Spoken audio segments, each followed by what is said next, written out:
Hello, I'm Miss Julie, and welcome back to Riverside Kids Sunday School. Well, it's September now, and we are going to be covering a new unit. And that unit is going to be all about what God is like. So each week we're going to be covering a different characteristic of God. And today we're going to be covering how God is faithful. Now to do that, I'm going to tell you a pretty familiar story. And that story is of Noah and the ark. So take just a minute now to pause the video and tell somebody around you what you remember from the story of Noah and the ark.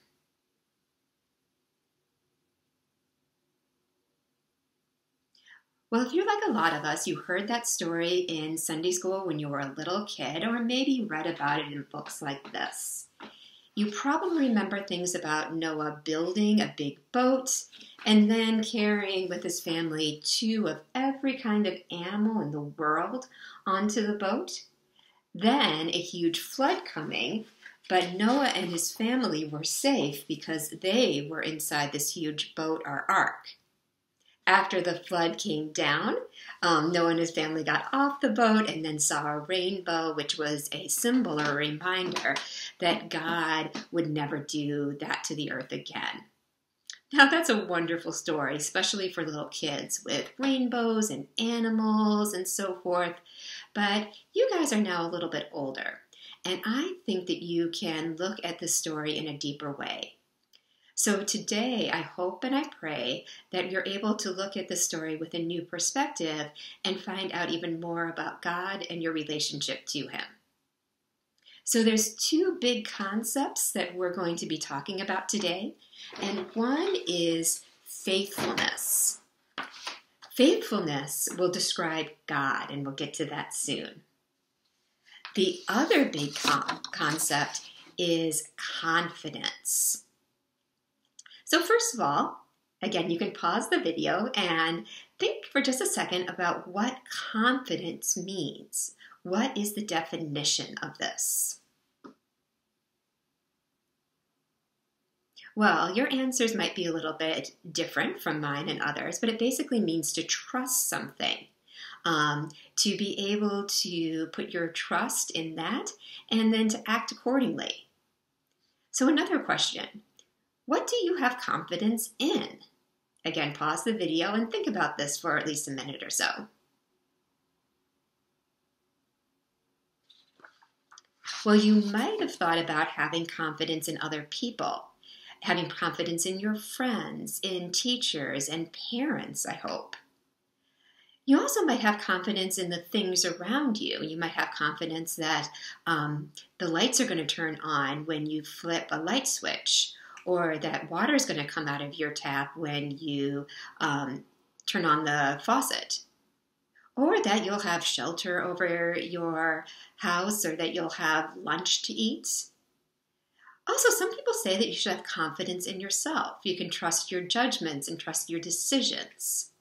So think about that. What do you really have confidence in? Then, we can think about why is it important to have confidence in something?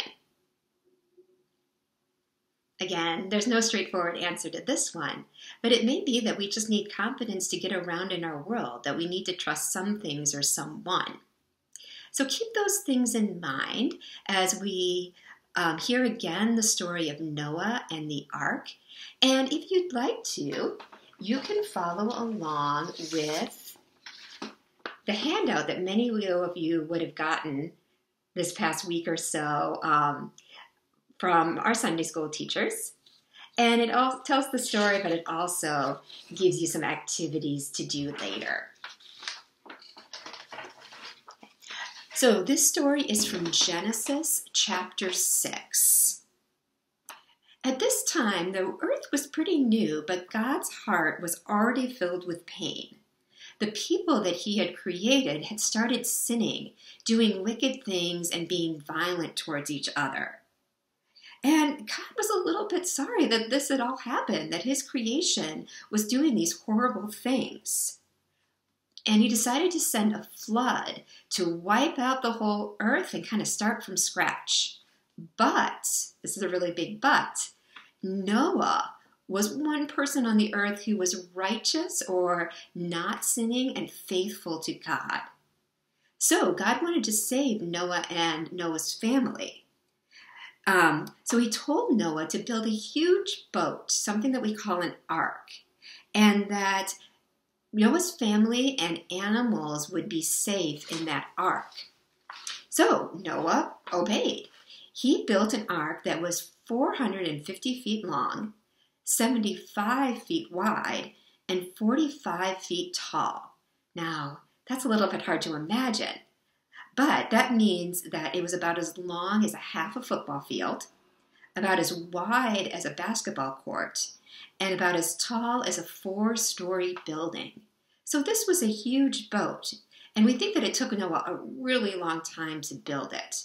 But he remained faithful, and he finished it. And when he was finished with it, he put 2 of every kind of animal on the boat, a male and a female. And some species, the ones that were clean or good to eat, he was actually told to put more on, 7 pairs. Again, Noah did all of this, despite how much of a challenge it might have been, and despite the fact that other people must have thought he was crazy. Why build a huge boat and why gather all these animals? It doesn't seem to make a whole lot of sense unless you have confidence in God.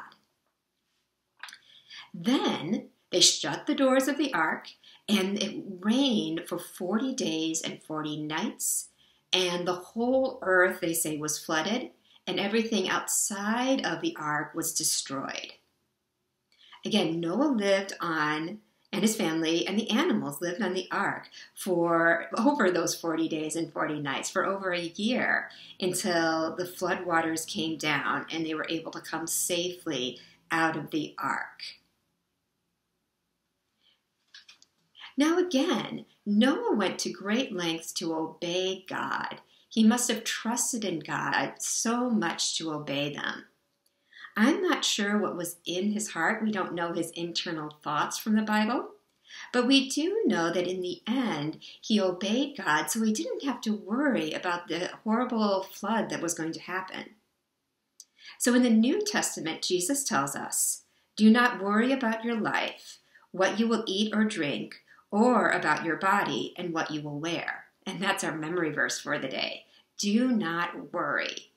Instead, Noah had confidence in God, and so can we.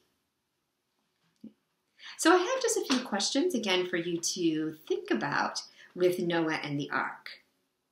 So, what were some ways that Noah showed his confidence in God? Okay. If you were Noah, what might have shaken your confidence?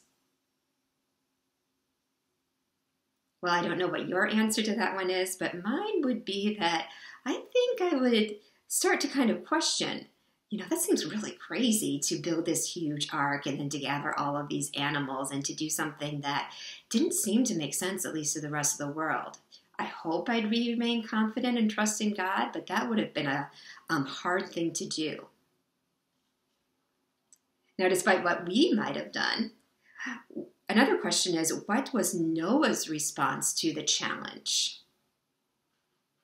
And of course, he obeyed, didn't he? And this is something that I hope that you think about, not just today, but throughout the rest of the week. What challenges do all of us face that take a lot of confidence? God tells us that he's not going to send another flood, but there are definitely other challenges in this world that we're up against lately. And we have to think about how we can put our confidence in God through that. So, from this story, you can remember pictures of animals and rainbows and things that you've seen in the past. But mostly, I want you to remember once again that God is faithful. We can trust in his faithfulness. He was faithful to Noah and his family. Now, other things, and so we can really, again, put our confidence in him. Other things that we may put our confidence in, things like friends. they can sometimes fail us. Sometimes friends turn their back on us or just don't do what we want them to do, or sometimes they move away, which is really sad. The electricity, when we turn on the light switch, usually works, sure, but sometimes it doesn't. Some of us remember very clearly what it's like to turn on the water and not be confident that it's something that we can drink. Parents, I hope you can trust in, but us parents mess up too. So, what is the one thing that you can truly be confident in? We've been confident in the past, we can be confident right now, and we can be confident in the future. Well, that thing, I think you can get at this, is God and the fact that He will always be faithful to us. So, we're up against some challenging things in our world today, but I think the main thing is don't be afraid or worry. Instead, follow what God says. And that is even if God tells us to do things that don't seem to make sense. Just like He told Noah when he built the ark, that we can be confident in what God tells us. We don't have to look to the world to see what they tell us, but have true confidence in His faithfulness. So, thank you, and I hope to see you in person soon. But in the meantime, keep tuning into these videos throughout the month of September. We'll put them up every week, and hopefully we'll see you soon.